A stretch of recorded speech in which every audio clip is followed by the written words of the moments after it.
Olá, pessoal! Voltando aí para nossa live. Vamos lá, estamos ao vivo novamente. Esperando aí o pessoal se reconectar. Já temos aí a Sandra voltando. Vamos lá, a Ana voltou, a Ana Clara também, Samuel Campanha, a Isabela. Muito legal, pessoal voltando. Vamos aguardar aí alguns minutinhos. E peço para aquelas perguntas que eu ainda não respondi, que elas sejam recolocadas aí na live para que eu possa interagir com vocês, tá? E se tiver alguém querendo entrar na live para fazer uma pergunta ao vivo, é só mandar o pedido de entrada na live que eu abro aqui a possibilidade da pessoa entrar e fazer a pergunta ao vivo. E não só fazer a pergunta, mas de repente compartilhar algum conhecimento, compartilhar alguma percepção para que a gente possa viver esse momento aqui desfrutar desse momento aqui de autoconhecimento, de compartilhamento, né? Então vamos lá. Havia chegado então a pergunta de como nós lidamos com essa questão de projetarmos essas expectativas nos nossos filhos. Essa é uma coisa interessante que está conectada com aquela pergunta da Mariana também, que esses conteúdos projetados a gente consegue perceber, os pais conseguem perceber quando eles fazem esse trabalho do autoconhecimento, como eu disse, né? Na verdade, a gente precisa perceber que, embora sejam filhos, cada ser é único. Cada ser tem uma constituição psíquica particular, pessoal, única. Ou seja, nossos filhos, graças a Deus, não serão igual a nós. Serão melhores que nós se nós fizermos esse trabalho de deixá-los viver. Muitas vezes nós temos sim expectativas, mas às vezes essas expectativas não são nós, não são sobre eles. Essas expectativas são sobre nós mesmos. Muitas vezes um pai e uma mãe não conseguem se realizar integralmente na vida.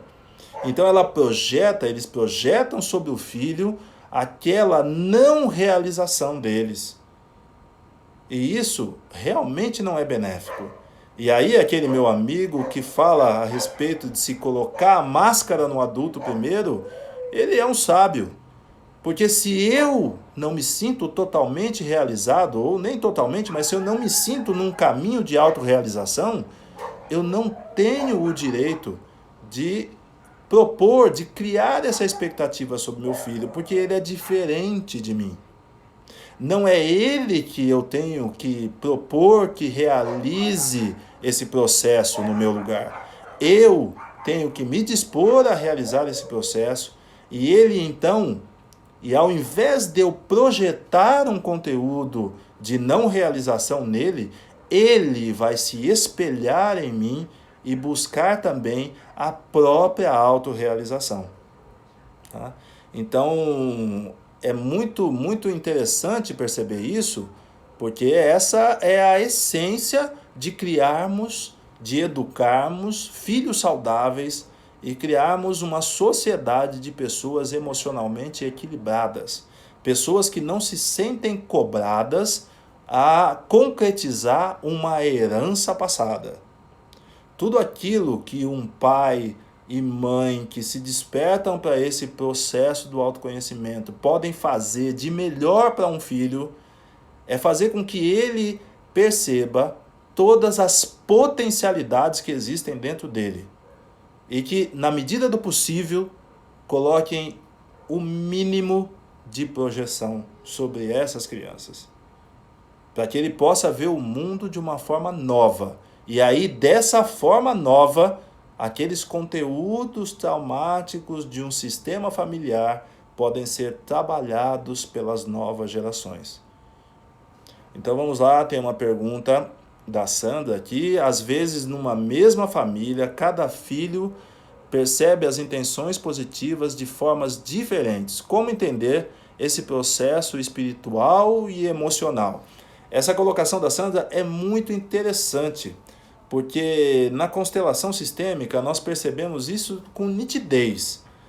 Muitas vezes, numa família, você tem 3 ou 4 filhos.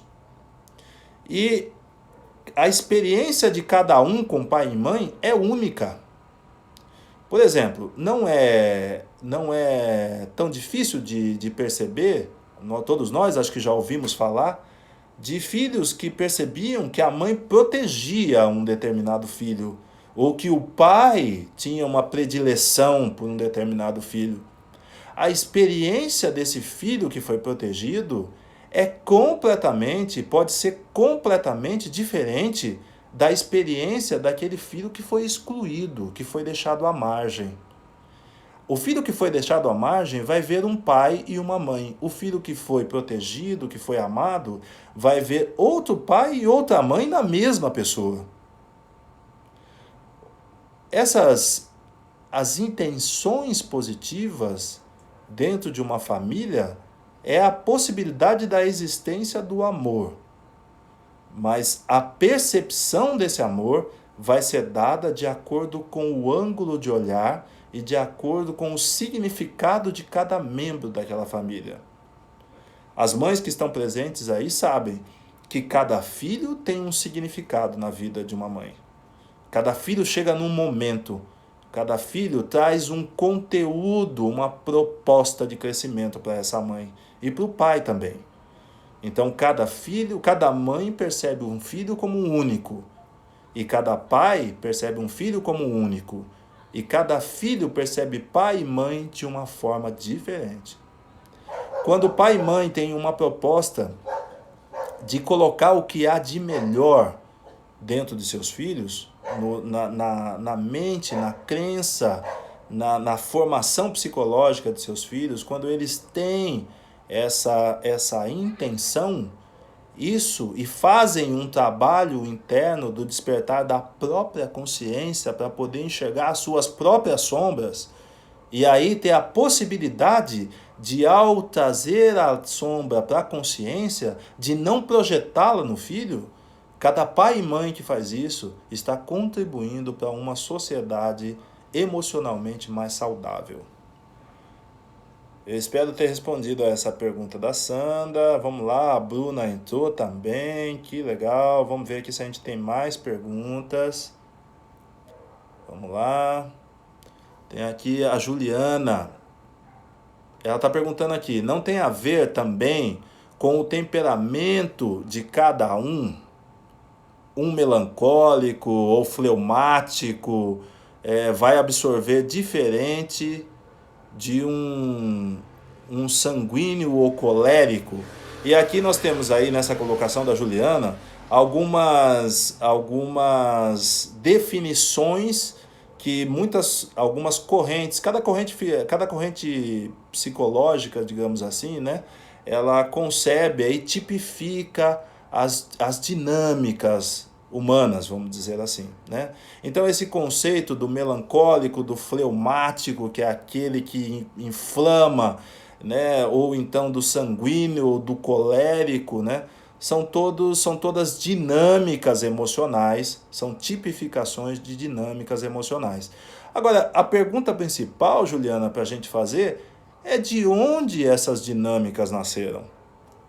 Essa é a pergunta principal. De onde nasce o nosso temperamento? E aí eu pergunto, será que o nosso temperamento realmente é nosso? Ou será que ele foi aprendido? Quantas mulheres, vamos dizer assim, rejeitam a mãe, mas ao rejeitarem a mãe, se tornam as mesmas mães que elas rejeitaram? Quantos homens rejeitam seus próprios pais e, ao rejeitarem seus pais, se tornam os próprios pais que eles rejeitaram?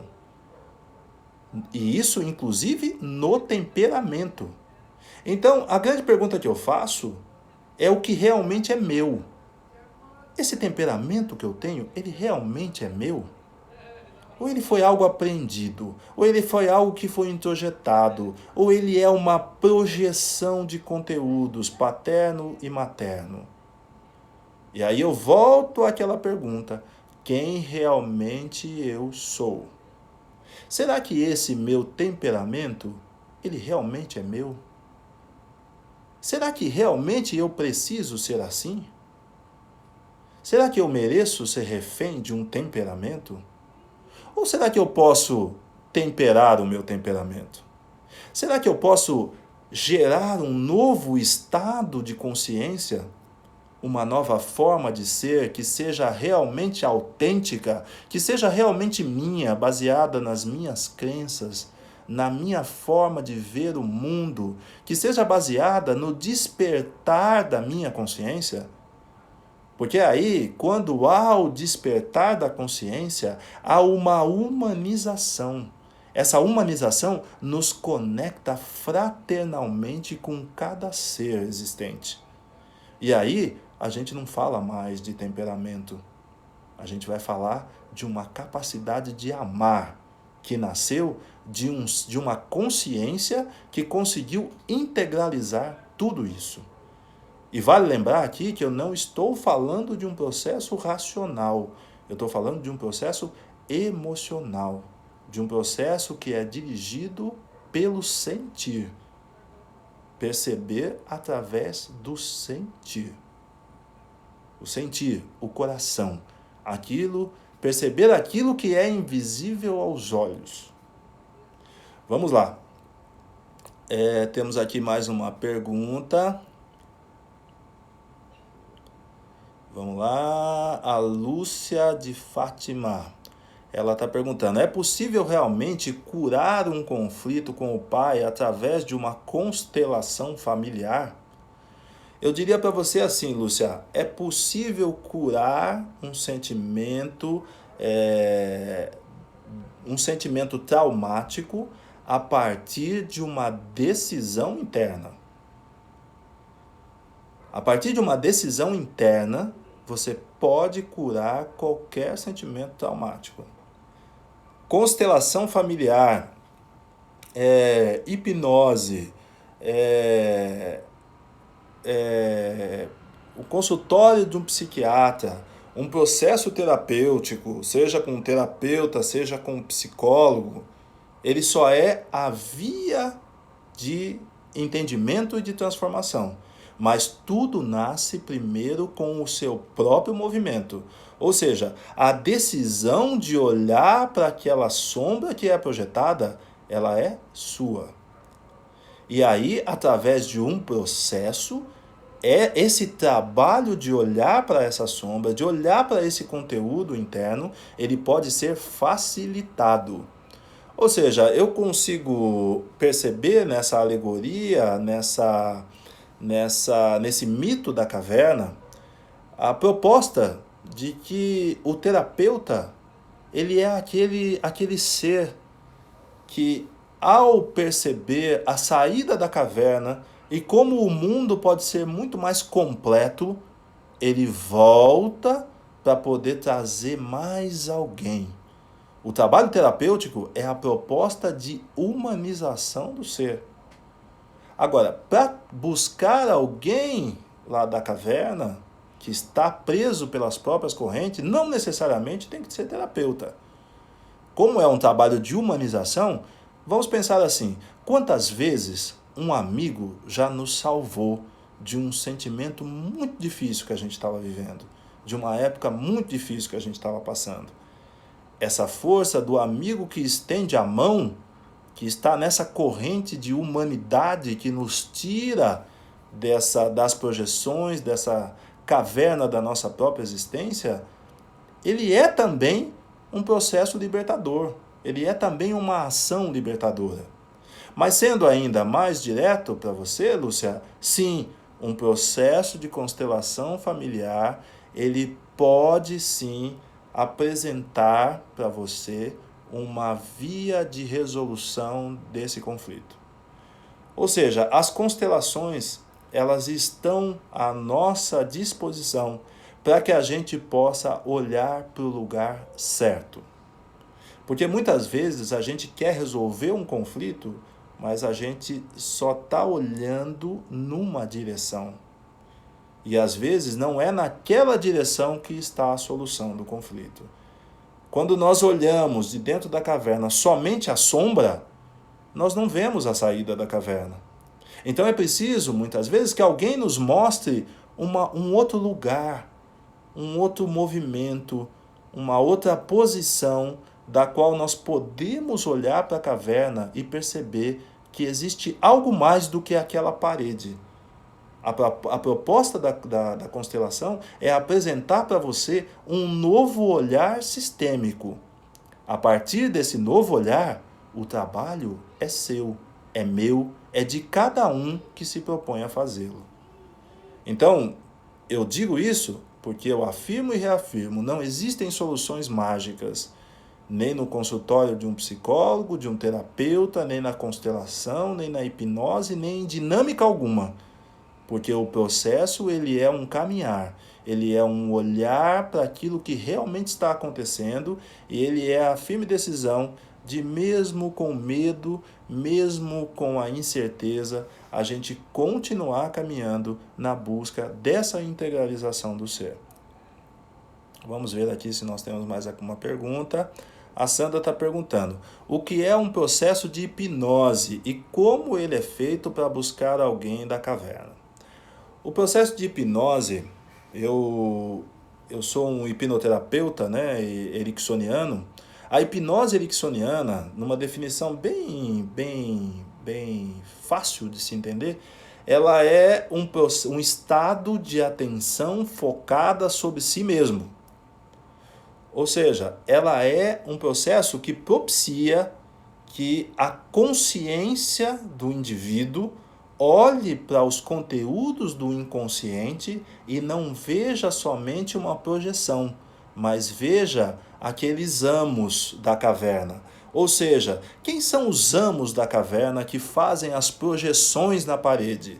Dentro do nosso mundo psíquico, do nosso mundo emocional, são nossos pais, mães, aqueles que nos educaram, aqueles que geraram situações traumáticas. E esses amos da caverna, eles vivem dentro de nós, projetando as suas sombras e criando para nós uma realidade artificial. Quando nós fazemos um processo de hipnose, que eu proponho um processo de hipnose como uma atenção focada do indivíduo sobre si mesmo. Eu não proponho um processo de hipnose para vidas passadas, nada desse tipo. Eu proponho um processo de hipnose para que a pessoa desenvolva um estado de atenção focada sobre si mesmo. A atenção focada sobre si mesmo é um estado de consciência clareado pela luz do sol, como Platão dizia. O homem, o sábio, é aquele que olha o mundo clareado pela luz do sol. Um estado de hipnose, dentro da dinâmica da hipnose ericksoniana, é a possibilidade de um estado de consciência desperto para olhar para dentro de si e perceber como essas sombras estão se movimentando e quem é o amo que está produzindo aquela sombra. Então essa é uma percepção muito boa que não só a hipnose, mas todos os processos de autoconhecimento podem proporcionar. E vale aqui uma lembrança que os processos de autoconhecimento, sejam as terapias alternativas, sejam as terapias clássicas, os processos em si, eles são bons, mas em si eles não resolvem diretamente. É preciso a participação e a disponibilidade da pessoa em ser um agente, em ser um ator principal na sua autodescoberta, no seu autoconhecimento. Essa é a posição mais importante. Porque a tendência do ser humano é colocar a resolução dos seus problemas na mão do outro. E nenhum terapeuta tem a condição de resolver o seu problema. Aquilo que é a demanda da sua dinâmica, do seu processo de autoconhecimento, só pode ser resolvida por você mesmo. O terapeuta é alguém que já trilhou um determinado caminho, que já saiu da caverna e volta para resgatar mais alguém. Então é muito importante isso. E vale aí uma diretriz que Jung dizia uma coisa muito interessante, que o terapeuta ele só pode levar o cliente pelo caminho que ele já percorreu. Ou seja, ele só leva o cliente até o ponto que ele já chegou. Então é muito importante a gente perceber em qualquer processo terapêutico a nossa sinergia com o terapeuta, para que a gente possa ter essa troca, a gente possa perceber que esse terapeuta pode nos auxiliar nesse caminho da gente se autorrevelar. Tem aqui uma pergunta da Laila, se eu não estou enganado. Como enxergar com mais clareza os meus sentimentos? Olhar com o coração o invisível aos olhos. Muito legal a sua pergunta, assim como todas, Laila. Como enxergar com mais clareza os meus sentimentos? Essa é a tônica do processo, né? Que é o olhar para si mesmo. Eu já disse e repito, o diálogo interno é uma dinâmica muito poderosa que a gente pode ter dentro da gente. O diálogo interno ele é muito diferente do conflito interno. Porque às vezes a pessoa estabelece um conflito interno. Ela se prende, ela se julga, ela se condena, ela se açoita. Não é isso. Não é aquele tribunal da Inquisição que eu estou propondo. Eu estou propondo um diálogo interno. O diálogo da consciência com o inconsciente. Porque, como eu já disse na live anterior, o inconsciente, os conteúdos do inconsciente, eles só pedem uma coisa para nós. Eles pedem existência. Ou seja, se eu estou sentindo uma determinada coisa, não adianta eu negar que eu estou sentindo. É como aquela criança que se machuca e a mãe olha para ela e fala: não, filhinho, não está doendo, não foi nada. Essa percepção, ela foi aprendida. Como assim não está doendo? A criança percebeu que está doendo. A criança percebeu que aconteceu alguma coisa. E o pai ou a mãe diz que não foi nada e que não está doendo. O que é que, na verdade, está sendo colocado? Uma negação ao próprio sentimento. E é uma coisa que muitas vezes nós fazemos. Mesmo aqueles que estão dentro de um processo de autoconhecimento, muitas vezes nós fazemos. É da dinâmica humana, que ainda não se integralizou totalmente a consciência, às vezes negar o seu próprio sentimento. Então, se uma criança está sentindo raiva, não adianta pai e mãe dizer que não é raiva. O que adianta é dizer para a criança: isso é raiva, isso que você está sentindo é raiva, mas se acalma, porque daqui a pouco vai passar. E aí você vai poder entender o que está acontecendo realmente. Então esse relacionamento da gente com a gente mesmo, ele também nos é dado desde a mais tenra infância. De como a gente olha para a gente e como a gente percebe o que está acontecendo dentro da gente. O que é preciso, então, é a gente começar a perceber, a desenvolver em si um estado de atenção focada sobre si mesmo. Ou seja, olhar para si. Olhar para si é estar o dia todo, buscar durante todo o tempo estar conectado consigo próprio. E isso é um grande desafio, porque o mundo nos incentiva a estar conectado com o externo, com tudo aquilo que está fora. Era o tempo em que o homem estava conectado com o que está dentro. O conceito de realidade na Grécia Antiga era muito diferente do conceito de realidade que nós temos hoje. A realidade que nós temos hoje, ela é sensorial, ela é científica, ela é tudo aquilo que a gente pode provar a existência. E a realidade na Grécia Antiga partia do princípio de tudo aquilo que era eterno, de tudo aquilo que se perpetuava no tempo. Ou seja, nós estamos falando de uma percepção muito mais espiritualizada da realidade, muito mais conectada com o ser e não com as coisas. Hoje o mundo nos conecta com as coisas. Todo o caminho do nosso autoconhecimento é perceber que nós temos que nos conectar com a nossa própria humanidade e com o nosso semelhante. Quando nós fazemos esse trabalho de nos conectar com a gente mesmo, e como é que nós fazemos isso? Existem muitas formas da gente fazer isso. A primeira é diminuindo a velocidade interna. Diminuindo a velocidade interna de pensamento para se produzir menos ansiedade. E uma forma de se fazer isso é meditando. É tendo momentos de calma, momentos de tranquilidade. Como nós não conseguimos ainda ter um estado de atenção focada pleno, então se nós gerarmos momentos de tranquilidade, já é uma boa forma da gente buscar uma conexão com o nosso sentimento. Vamos lá, temos aqui uma pergunta do Maurício. Maurício, grande amigo, muito legal ter você aqui com a gente.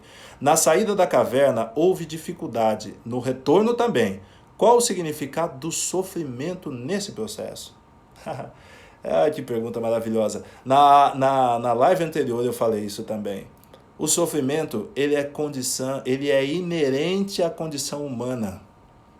Ou seja, no despertar da consciência, na integralização dos conteúdos sombrios, da sombra à consciência, nessa subida da saída desse estado não real que nós vivemos dentro do inconsciente, quando nós vamos integralizar esses conteúdos, nós sofremos. Olha, perceber um trauma, a dor causada por uma palavra paterna ou materna, é algo que dói profundamente muitas vezes.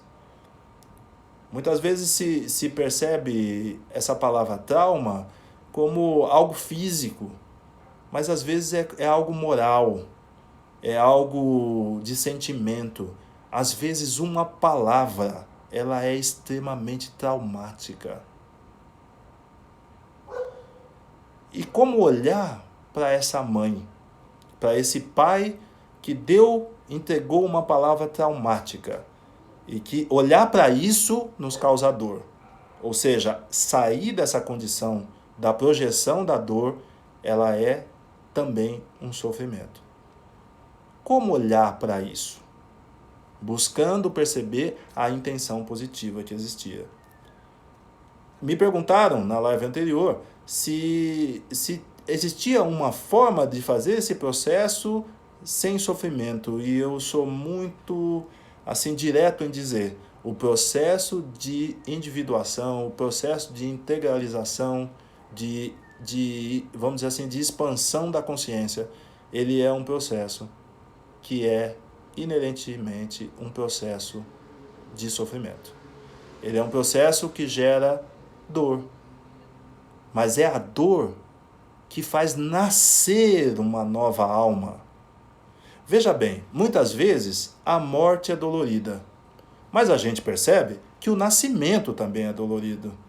Mas na hora que uma criança nasce, depois da dor do parto, a alegria que a mãe e que essa criança sente, ela é muito maior do que a dor do processo de parir.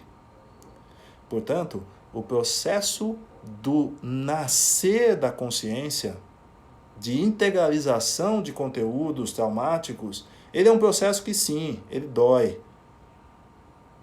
Mas ele também é um processo de profunda alegria quando nós conseguimos fazer. Porque é uma nova condição que nasce dentro de nós de realização daquilo que nós realmente somos, daquilo que nós nascemos para ser. Vamos ver aqui. Vamos ver aqui quem está pedindo. A Luciana. Então, para não reproduzir o comportamento dos nossos pais, temos que estar atentos o tempo todo? Sim, Luciana. Temos que estar o tempo todo conectados com a nossa própria essência. E, principalmente, percebendo os movimentos emocionais que acontecem dentro de nós. Percebendo quando algo nos irrita e reconhecendo que aquilo foi algo que nos irritou. E se perguntando, por que realmente isso me irritou? Percebendo também quando algo nos alegra. Por que é que isso me alegrou? E ao fazer essa pergunta do porquê e do para quê, que a pergunta do para quê ele é o passo que nos conduz ao futuro. Então assim, algo me irritou. Por quê? Por isso, isso. Tocou e movimentou uma energia psíquica dentro de mim que tem a ver com um conceito aprendido com meu pai, ou com a minha mãe, ou com uma crença familiar. E para que isso se apresentou para mim? Para eu verificar se eu realmente quero continuar acreditando nisso. Porque quando aquelas pessoas que saíam da caverna voltavam, elas eram tratadas assim, de forma, eram ridicularizadas por aquelas que estavam ainda acorrentadas e que se sentiam ameaçadas por aquela condição que lhe estava sendo apresentadas. Então assim, a minha pergunta é, como nós reagimos quando alguém nos apresenta uma nova realidade? Quando alguém nos apresenta um novo contexto, uma nova possibilidade. E nem sempre essa apresentação ela é feita num diálogo amigo, num diálogo tranquilo. Quantas vezes, numa dinâmica de casal, por exemplo, essa apresentação de uma nova realidade é feita numa situação conflituosa. Quantas vezes no nosso trabalho do dia a dia, nas nossas empresas, nos nossos trabalhos, nós nos deparamos com situações desafiadoras e que requerem de nós um novo olhar para dentro de nós, para perceber por que é que aquele movimento está acontecendo e para que aquele movimento está acontecendo. Então, estar conectado consigo próprio é a forma mais eficaz de nós percebermos os movimentos da alma e o que é que está sendo movimentado dentro da nossa estrutura emocional. O Dini está me perguntando aqui, qual a influência da mãe biológica em uma pessoa que foi criada pela avó, acreditando que a avó fosse sua própria mãe? É interessante, Dini, que o que está depositado no inconsciente, ele simplesmente é. Ele não depende do cenário que acontece fora. Então a pessoa foi criada pela avó, mas a vivência com a mãe está presente no inconsciente dela, mesmo que tenha sido uma vivência só durante a gestação. Quantas mães que dão à luz e entregam seus filhos para adoção, porque não se sentem em condição de educá-los, de criá-los. Então, o que importa nesse caso é essa pessoa poder ter uma condição de receber atenção, de receber cuidado, de receber amor. Então, essa avó que educou, ela representa a figura materna. Tanto figura materna quanto figura paterna são representações de grandes forças naturais e universais. Pai e mãe são forças naturais e universais. E essas pessoas pelas quais nós viemos à vida, pai e mãe, elas são representantes desses grandes arquétipos, dessas grandes forças arquetípicas que existem no universo. Então, qualquer pessoa que se coloque, um pai, a avó, um tio, uma tia, que se coloque como referência de amor, é símbolo materno para aquela pessoa, para aquela criança. O mais importante do que ser a mãe ou ser o pai biológico é existir a percepção de amor e de pertencimento. A Sandra está me perguntando aqui, como estabelecer o perdão a si mesmo e aos pais, para se criar uma nova percepção do nosso ser. Os prisioneiros passaram por esse processo. Como criar, como estabelecer o perdão. O perdão, ele se estabelece à medida em que eu olho para tudo aquilo que me aconteceu de um novo ângulo de visão. O que significa isso? Enquanto eu estiver olhando preso às correntes, uma corrente que prende muito as pessoas é o vitimismo. O lugar da vítima, ele é um lugar de correntes muito fortes. E por incrível que pareça, é um lugar muito cômodo, porque a vítima não tem que fazer nada, tudo é culpa dos outros. Então, quando nós procuramos perceber o sentimento que existe dentro de nós, se é um sentimento de vitimismo, e começamos um movimento de buscar uma nova perspectiva daquilo que nos aconteceu, nós começamos a perceber que a realidade é maior e é mais ampla do que aquelas sombras que nós víamos projetadas. Então nós começamos a fazer o trabalho da saída da caverna. E a gente só vai ver bem a realidade quando a consciência estiver integralizada. Ou seja, quando nós saímos da caverna, volto novamente a Platão. O sábio é aquele que consegue ver a realidade clareada pela luz do sol.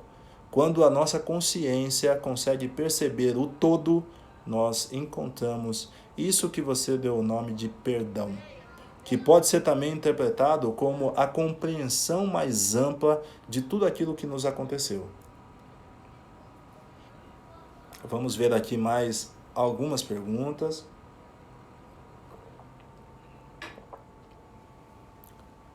A Lúcia de Fátima: é possível que se reproduza comportamento dos pais mesmo que não são? Aí eu não consegui compreender a sua pergunta, Lúcia.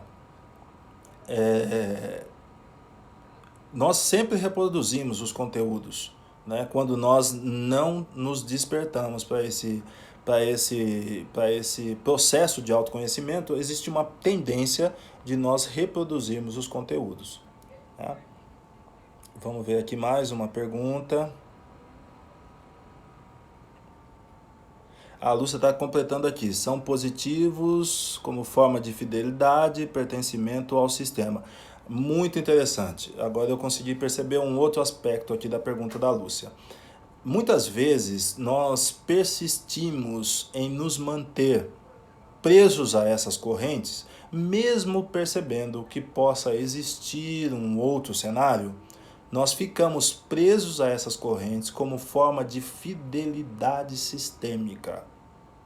Quando essas correntes são crenças que nós viemos herdando através das gerações, através dessa árvore genealógica, herdamos através de pai, mãe, avós, bisavós, muitas vezes nós desenvolvemos processos que são processos de fidelidade sistêmica, para que possa existir pertencimento, para que a gente se sinta inserido naquele contexto da família. Isso parece um pouco diferente, mas é extremamente real. É extremamente real. Porque todo aquele que resolve quebrar uma dinâmica sistêmica que não é saudável, vai ser tido como alguém rebelde.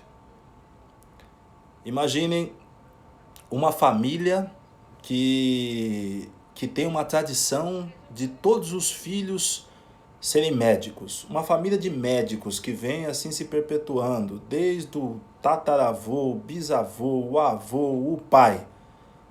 Ele tem 4 filhos, 3 são médicos. Se um resolver ser desenhista, esse vai estar sendo visto como alguém infiel ao sistema. E aí ele vai precisar de muita coragem e muita disposição para poder realizar aquilo que é a sua essência, aquilo que é a sua vocação. Profissionalmente a gente vê isso acontecendo muito, muito mesmo. Então, a fidelidade sistêmica, muitas vezes, ela provoca a perpetuação de conteúdos sombrios. Sim. O Rodrigo está me perguntando aqui, como podemos auxiliar uma pessoa a procurar ajuda e abrir a cabeça para novas possibilidades, ou abrir a cabeça para ouvir com bons olhos um conselho nosso? É interessante, né? Porque aquela colocação de Sócrates, que só existia uma coisa que a mãe dele, como parteira, não conseguiria fazer, era fazer dar à luz a uma mulher que não estivesse gestante.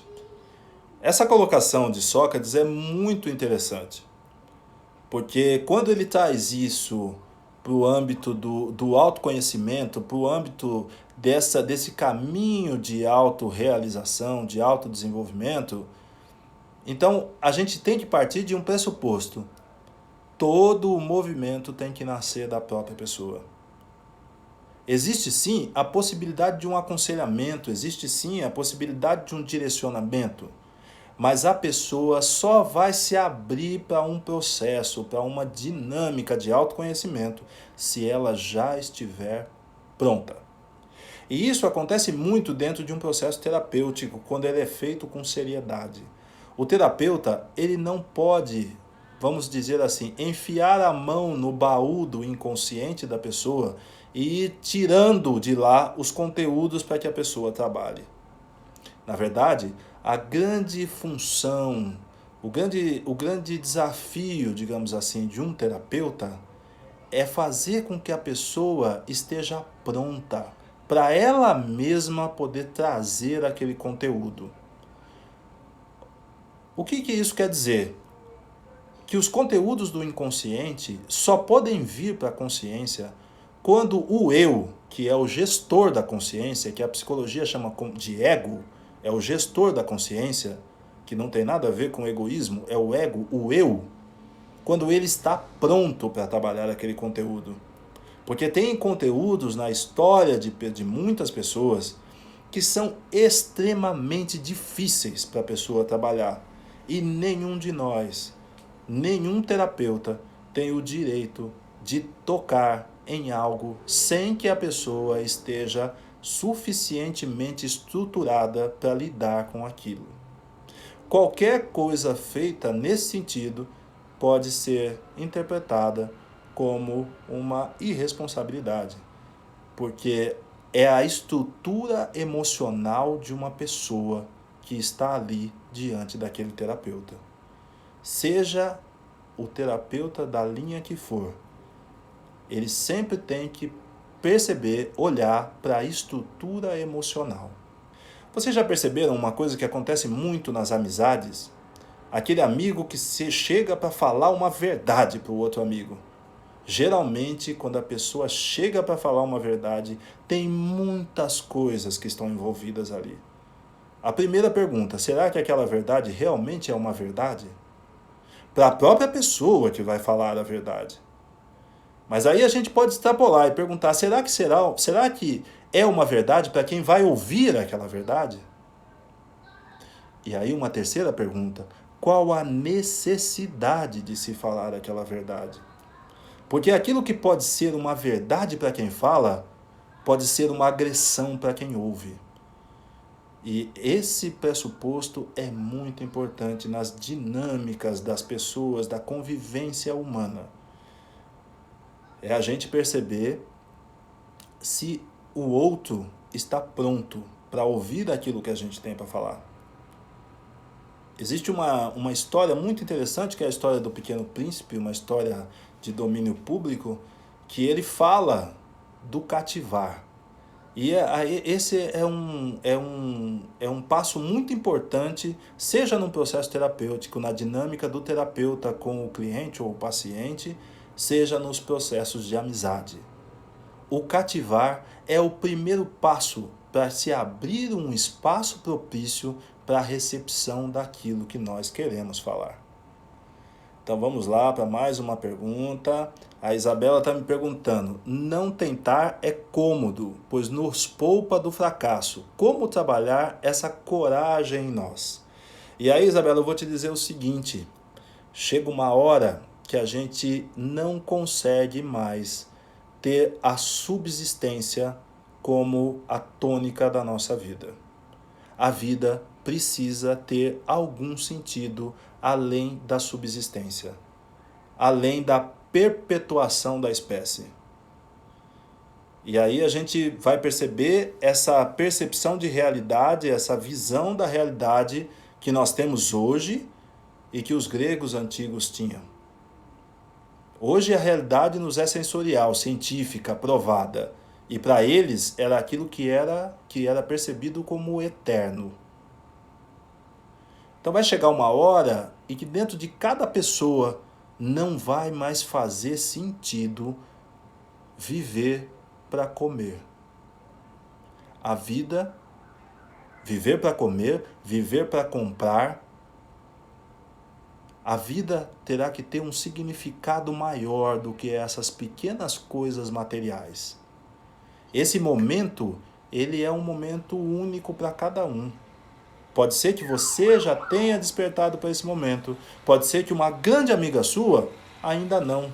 Pode ser que ela ainda supra as carências fazendo compras no shopping.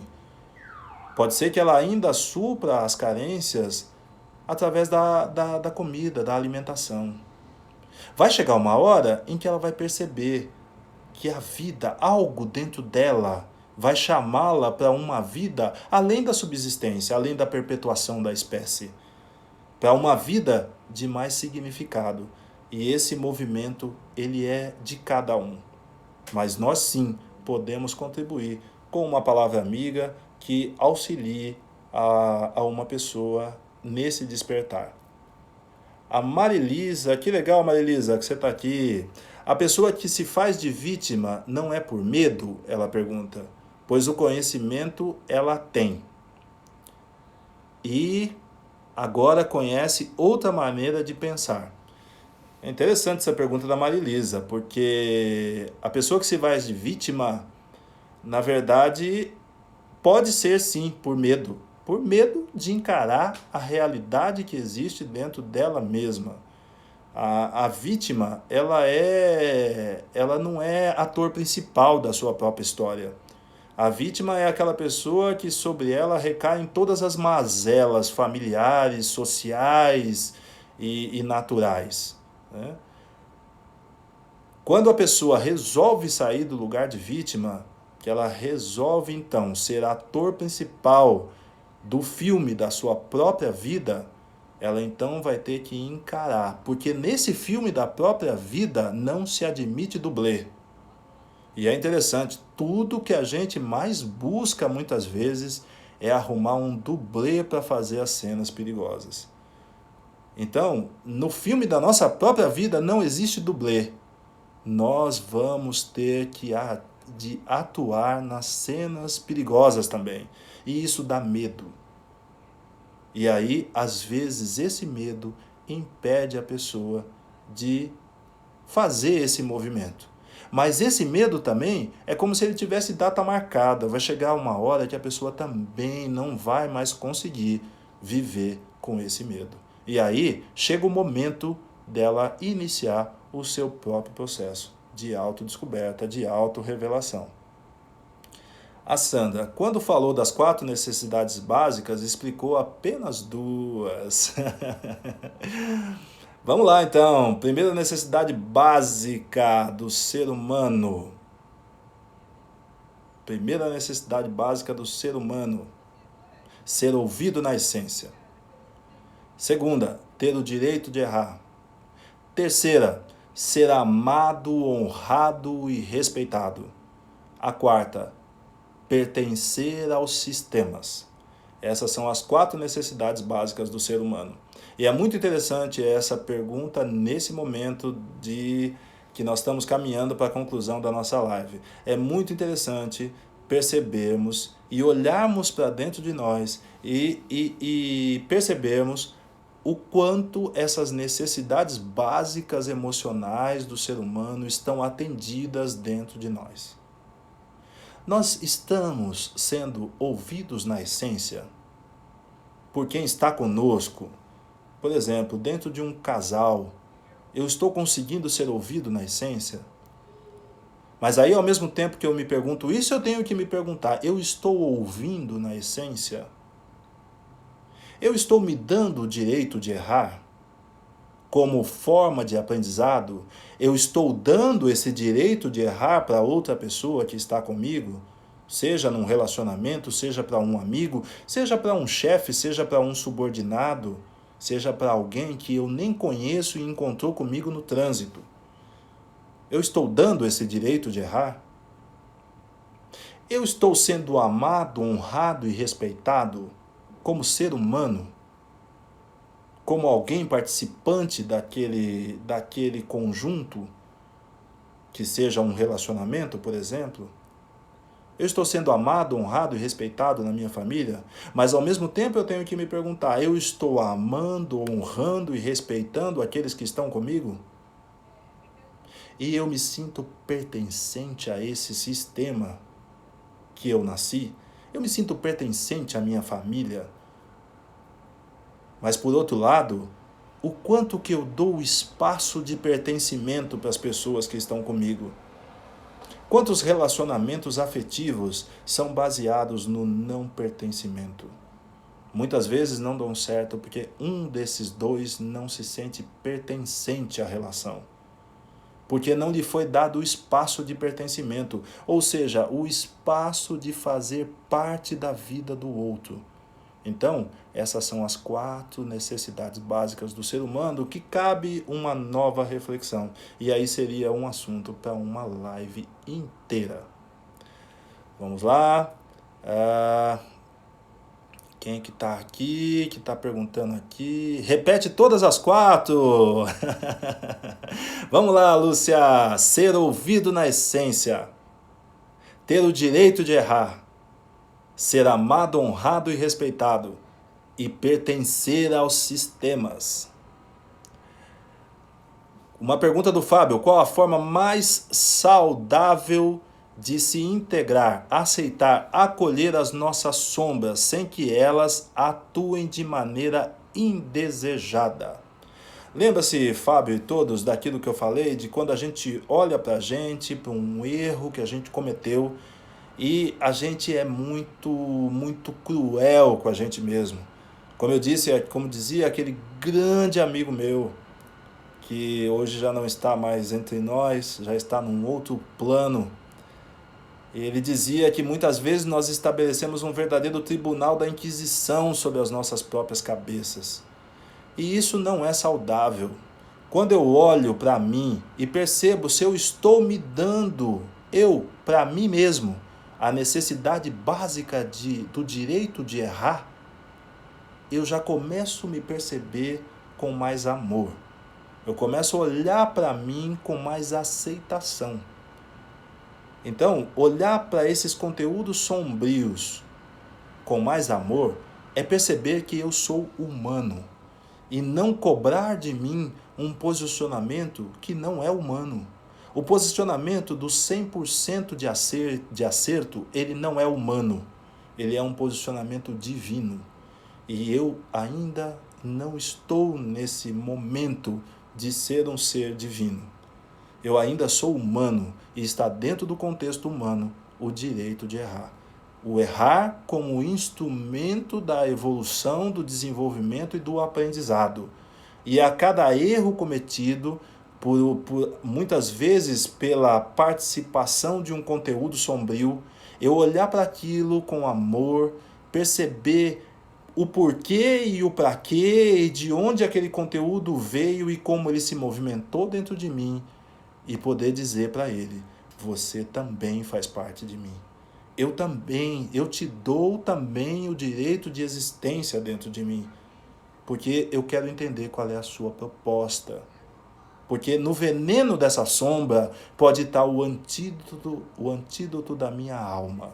Tudo aquilo que eu mais preciso para ser feliz e para ser mais completo como ser. Vamos ver aqui, nós estamos aí mais 5 minutos da nossa live. O Eduardo aqui dizendo que gostou muito da live, a Sandra também. Bom, pessoal, nós estamos chegando aqui à conclusão da nossa live. Aqui tá aqui a Marili, eu não consegui reconhecer o nome, mas está me perguntando aqui, como é isso de honrar e não manter essa corrente negativa com os nossos pais por fidelidade? Essa é uma ação totalmente inconsciente, totalmente inconsciente, tá?